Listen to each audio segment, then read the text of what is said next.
Assalamualaikum warahmatullahi wabarakatuh. Bismillahirrahmanirrahim. Alhamdulillahi rabbil alamin.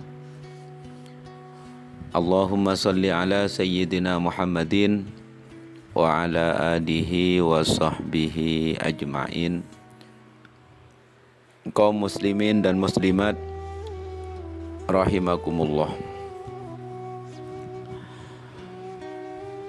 Dalam bait yang ke-14, Syekh Ahmad Al-Marzuki mengatakan, wal mustahilu diddu kulli wajibi fahfat li khamsina bi hukmin wajibi. Wal mustahilu, dan sifat mustahil, sifat muhal, diddu kulli wajibi adalah kebalikan dari setiap sifat wajib. Fahfat, maka hafalkanlah, li khamsina, 50 sifat, bihukmin wajibi, dengan hukum wajib. Penjelasan dari Syekh Ahmad Al-Marzuki tentang sifat mustahil bagi Allah Subhanahu wa ta'ala dan sifat mustahil bagi para nabi. Sifat mustahil bagi Allah dan para nabi adalah sifat yang secara akal tidak mungkin Allah bersifat dengan sifat-sifat tersebut. Contohnya, sifat mustahil bagi Allah adalah kebalikan dari sifat wajib bagi Allah. Maka sifat mustahil bagi Allah itu ada 20, karena sifat wajibnya ada 20. Sifat mustahil bagi Allah yang perlu kita ketahui, pertama yaitu al-adam, artinya tidak ada. Ini kebalikannya sifat wajib, al-wujud. Wujud artinya ada, adam artinya tidak ada, kebalikannya. Jadi muhal bagi Allah tidak ada. Yang kedua, al-hudus. Al-hudus itu artinya ada permulaannya, berpermulaan. Jadi muhal bagi Allah hudus. Ini kebalikannya sifat wajib, qidam. Yang ketiga, al-fana. Al-fana itu artinya rusak. Maksudnya ada akhirnya, ada penghabisannya. Sedangkan Allah mempunyai sifat baqa, yang tidak ada akhirannya dan tidak ada permulaannya. Jadi muhal bagi Allah mempunyai sifat fana. Yang keempat, al-mumasalatu lil hawadisi, serupa dengan makhluk. Ini kebalikannya sifat wajib yang bernama al-mukhalafatu lil hawadisi. Allah itu beda dengan sesuatu yang baru, dengan makhluk. Jadi muhal bagi Allah sama dengan makhluk. Yang kelima adalah al-ihtiyaju li ghairihi, membutuhkan kepada yang lain. Ini sifat muhal ini, yang kelima ini kebalikannya qiyamuhu binafsihi. Qiyamuhu binafsihi tidak butuh kepada selain Allah, tidak butuh pada makhluk. Jadi muhal bagi Allah butuh kepada makhluk. Yang keenam, sifat muhal bagi Allah at-ta'addud, berbilang. Karena Allah mempunyai sifat wahdaniyat. Wajib bagi Allah wahdaniyat, esa, tunggal. Muhal bagi Allah ta'addud atau berbilang. 1 atau 2 atau 3 atau 4. Di Allah itu tunggal, tidak bisa dibagi lagi. Kemudian yang ketujuh, al-ajzu, lemah. Muhal bagi Allah lemah. Ini kebalikannya sifat kudrat. Allah kuasa. Wajib bagi Allah mempunyai sifat kuasa. Jadi muhal bagi Allah lemah. Yang kedelapan, sifat muhal bagi Allah al-karomah, terpaksa. Ini kebalikannya sifat iradah. Allah berkehendak. Muhal bagi Allah terpaksa. Yang kesembilan, al-jahlu, bodoh. Muhal bagi Allah bodoh. Ini kebalikannya sifat al-ilmu. Yang ke-10, al-maut, mati. Ini kebalikannya sifat al-hayat. Yang ke-11, as-sama, as-somam, tuli. Ini kebalikannya sifat sama. Allah mempunyai sifat sama. Muhal bagi Allah tuli atau somam. Yang ke-12, Allah mempunyai sifat basar, melihat.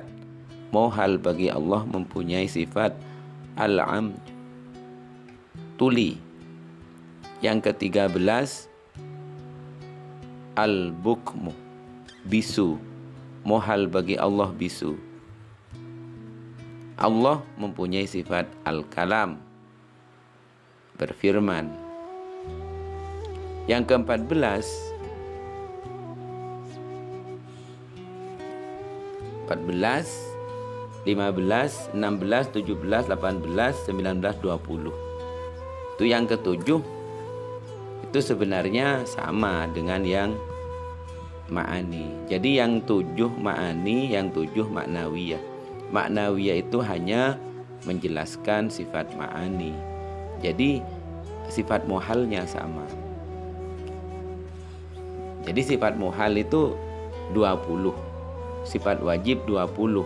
Cuma yang 7, yang nomor 14 sampai nomor 20 itu menjelaskan sifat ma'ani.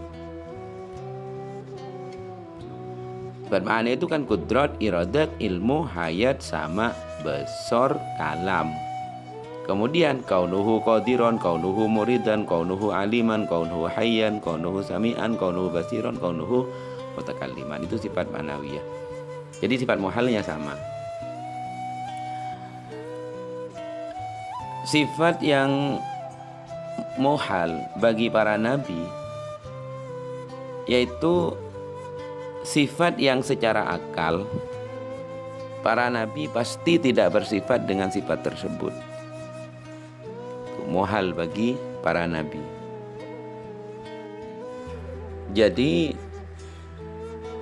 sifat yang muhal bagi para nabi itu kan kebalikannya sifat yang wajib bagi para nabi. Berarti yang wajib kan 4, yang muhal pun juga 4. Sifat yang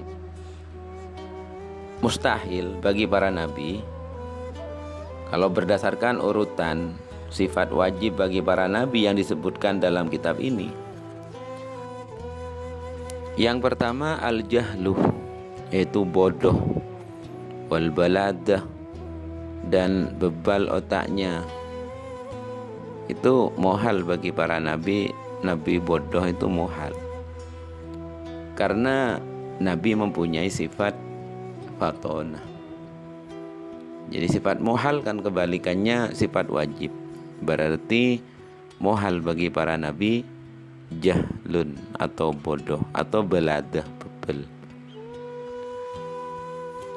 Yang kedua, sifat yang muhal bagi para nabi dan para rasul yaitu al-kadzib atau berbohong.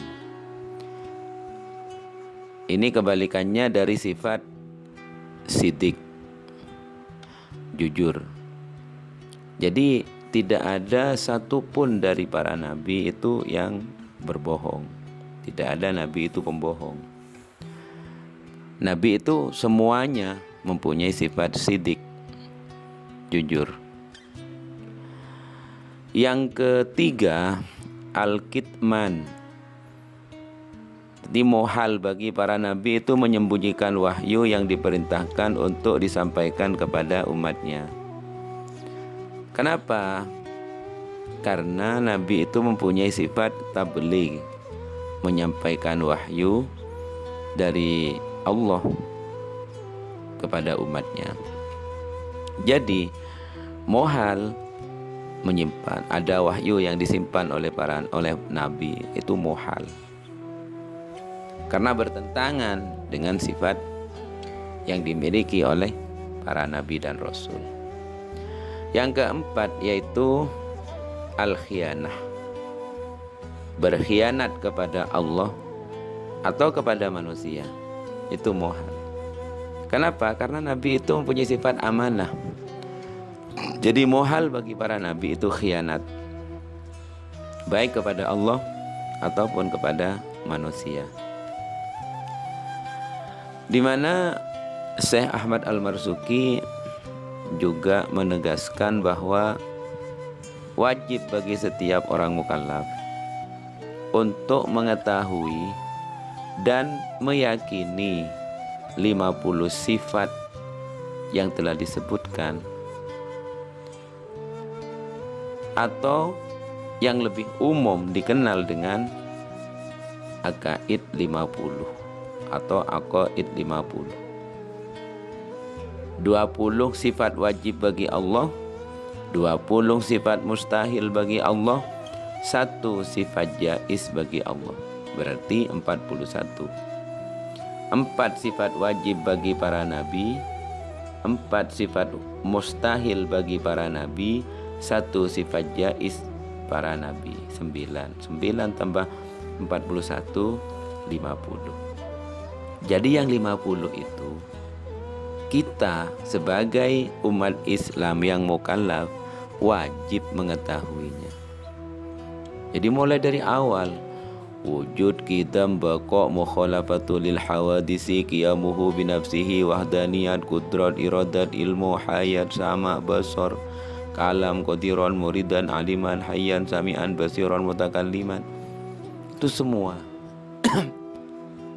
Maka dari itu perlu kita mendengarkan sehingga hafal dengan sendirinya. Karena itu merupakan kewajiban bagi kita semua untuk mengetahui. Kalau kita tidak mengetahui, maka kita berdosa. Jadi yang perlu kita catat, kewajiban mengetahui sifat wajib bagi Allah yang 20 atau 13, karena yang 7 itu sebenarnya sama dengan yang 7 yang ada di 13 itu. Jadi menurut sebagian ulama, seluruh sifat tersebut telah disebutkan di dalam Al-Quran dan telah disebutkan di dalam hadis, baik secara lafaz atau secara makna. Jadi seluruh sifat, baik sifat wajib bagi Allah, sifat wajib bagi para rasul, semuanya dapat diketahui dengan akal manusia. Maka dari itu ada hukum akli, ada hukum nakli. Ada dalil nakli, ada dalil akli. Dalil nakli itu dari Al-Quran.